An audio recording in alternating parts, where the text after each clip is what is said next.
సంక్రాంతి అంటే రెండు తెలుగు రాష్ట్రాల్లో చాలా పెద్ద పండుగ.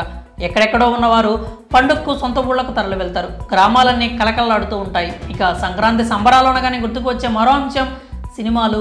సంక్రాంతి సందర్భంగా 4-5 పెద్ద సినిమాలు థియేటర్లలో విడుదలవుతాయి. సంక్రాంతి అంటే జనాలకు మాత్రమే కాక సినిమా వాళ్ళకు కూడా పెద్ద పండుగే. బడా హీరోలు సంక్రాంతి బరిలో దిగడానికి ఆసక్తి చూపుతారు. ప్రతి ఏటా సంక్రాంతి బరిలో స్టార్ హీరోల సినిమాలు పోటీ పడతాయి. సినీ అభిమానులు కూడా సంక్రాంతి సినిమాల కోసం ఆసక్తిగా ఎదురు చూస్తుంటారు. ఇక ఈ ఏడాది కూడా సంక్రాంతి బరిలో 4 స్టార్ హీరోలు పోటీ పడుతున్నారు. గుంటూరు కారంతో మహేష్ బాబు, సైంధవ్తో వెంకటేష్, నాసామి రంగాతో నాగార్జున పోటీ పడుతుండగా వీరిని ఢీకొట్టేందుకు రెడీ అవుతున్నాడు యంగ్ హీరో తేజ సజ్జా. హనుమాన్ సినిమాతో సంక్రాంతి బరిలోకి దిగుతున్నాడు. అయితే హనుమాన్ సినిమా విడుదల విషయంలో అనేక అవాంతరాలు ఎదుర్కొంటోంది. ఈ సినిమా విడుదలను ఆపేయాలనే ప్రయత్నాలు జరిగాయని నిరంజన్ రెడ్డి అన్నారు. చిన్న సినిమానే కదా, మరో తేదీలో విడుదల చేసుకోవచ్చు కదా అంటూ చిత్ర పరిశ్రమ నుంచి కొందరు ఒత్తిడి తీసుకొచ్చారని గతంలో నిర్మాత నిరంజన్ రెడ్డి తెలిపిన విషయం తెలిసిందే. ప్రస్తుతం ఇండస్ట్రీలో గుంటూరు కారం వర్సెస్ హనుమాన్ వారు సాగుతోంది. కారణం ఈ 2 సినిమాలు ఒకే రోజున అనగా జనవరి 12న విడుదలవుతున్నాయి. దీంతో ఈ 2 సినిమాల ఫలితాలు ఎలా ఉంటాయో అన్న దానిపై పెద్ద ఎత్తున ఆసక్తికర చర్చ నడుస్తోంది. ఈ క్రమంలో హనుమాన్ ప్రీ రిలీజ్ ఈవెంట్కు ముఖ్య అతిథిగా వచ్చిన మెగాస్టార్ చిరంజీవి ఈ వివాదంపై పరోక్షంగా స్పందించారు. ఆసక్తికర వ్యాఖ్యలు కూడా చేశారు. చిరంజీవి మాట్లాడుతూ, ఈ సంక్రాంతి సీజన్కు ఎన్ని సినిమాలు వచ్చినా సరే కంటెంట్లో సత్తా ఉండి దేవుడు ఆశీస్సులు ఉన్నాయంటే ప్రేక్షకులు ఖచ్చితంగా ఆదరించి విజయం అందిస్తారని అన్నారు. ఇందులో ఎలాంటి సందేహం అక్కర్లేదని, ఇప్పుడు ఇది పరీక్షా కాలం అనుకోవచ్చునని కామెంట్స్ చేశారు. అందరూ అనుకుంటున్నట్లుగా హనుమాన్ సినిమాకు సరిపడా థియేటర్లు దొరక్కపోవచ్చు, కానీ సినిమాలో కంటెంట్ ఉంటే సెకండ్ షో చూస్తారని, అది లేకపోతే మరో వారం తర్వాతైనా చూస్తారని చిరు అన్నారు. ఈ సంక్రాంతికి వస్తున్న గుంటూరు కారం, సైంధవ్, నాసామి రంగ సినిమాలతో పాటు హనుమాన్ కూడా బాగా ఆడాలని, ఆడుతుందని ఆశిస్తున్నానని అన్నారు. చిత్ర పరిశ్రమ ఎప్పుడు పచ్చగా ఉండాలని కోరుకుంటున్నట్లు చిరంజీవి తెలిపారు. 2017 సంక్రాంతి సమయంలో కూడా ఇలాంటి సందర్భమే వచ్చిందని, అప్పుడు రిలీజ్ సమయంలో చాలా పెద్ద సినిమాలు ఉన్నాయని చిరంజీవి తెలిపారు. ఆ సంక్రాంతి రేసులోకి శతమానం భవతి అనే చిన్న సినిమా తీసుకొచ్చి నిర్మాత దిల్ రాజు విడుదల చేశారని గుర్తు చేశారు. ఆ సమయంలో ఇంత రిస్క్ అవసరమా అని దిల్ రాజుతో అన్నానని అన్నారు. సినిమా బాగుంది, అందరికీ నచ్చుతుందని విడుదల చేస్తున్నానని దిల్ రాజు కాన్ఫిడెంట్గా చెప్పారని, ఆయన అనుకున్నట్లుగానే ఆ సమయంలో Shatamanam Bhavati cinema super hit అయిందని చిరు గుర్తు చేశారు.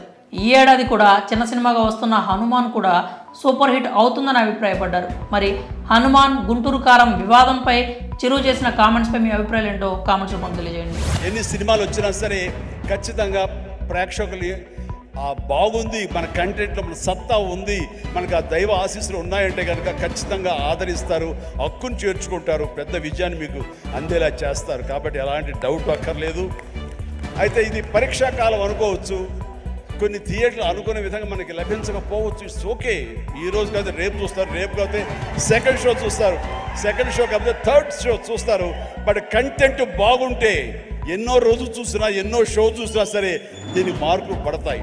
ఈ రోజున ఇందాక చిన్నవాడైనా సరే చాలా పెద్ద మనసుతో అన్నాడు, అన్ని సినిమాలు వెంకటేష్ సినిమా, నాగార్జున సినిమా, అలాగే మన మహేష్ బాబు సినిమాలు, అన్ని సినిమాలు ఆడుతాయి. ఈ సినిమాలు అన్నీ ఆడాలి, పరిశ్రమ పచ్చగా ఉండాలి.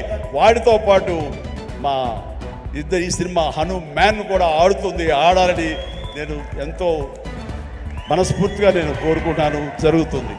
అండ్ ఇదే ఒకసారి నేను దిల్ రాజుతో అన్నాను, దిల్ రాజు ఏంటి మన 2016-17లో మా 150 సినిమాను బాలకృష్ణ గారి సినిమా ఒకటి రిలీజ్ అయినప్పుడు, ఏంటి మళ్ళీ ఈ సినిమా రిలీజ్ చేస్తాం, కొంచెం డిలే చేయొచ్చు కదా అని అంటే, సార్ అలా కాదు సార్, మా కంటెంట్ బాగుంటుంది, శతమానం భవతి అని, మీ పెద్ద సినిమాలు మధ్యలో ఈ సినిమా ఆడకుండా పోదు సార్, ఏం పర్వాలేదు అన్నాడు.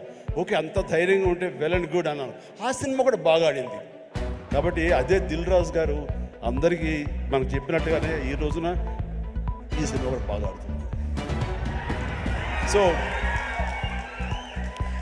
ఎందుకంటే దిల్ రాజు గారు లాంటి ఎంతో సీనియరు, ఆయన ఎంతో ఎక్స్పీరియన్స్ ఉన్న మనిషి, ఏ సినిమా ఏ సీజన్లో ఎలాగ ఆడుతుంది, ఒక్కో సినిమాకి ఎంత పటిష్టత ఉంటుంది, ఏ సినిమాకి ఎంత లాంజివిటీ ఉంటుంది, ఏ సినిమా ఎలాగ ఆదరిస్తారు, ఏ సీజన్ అనేది బాగా తెలుసు. కాబట్టి ఈ సినిమా వస్తే కూడా ఈ సినిమాకు కూడా అంతటికి అంత ఆదరణ ఉంటుంది, అంత విజయం చవి చూస్తాడు మనస్ఫూర్తిగా కోరుకుంటూ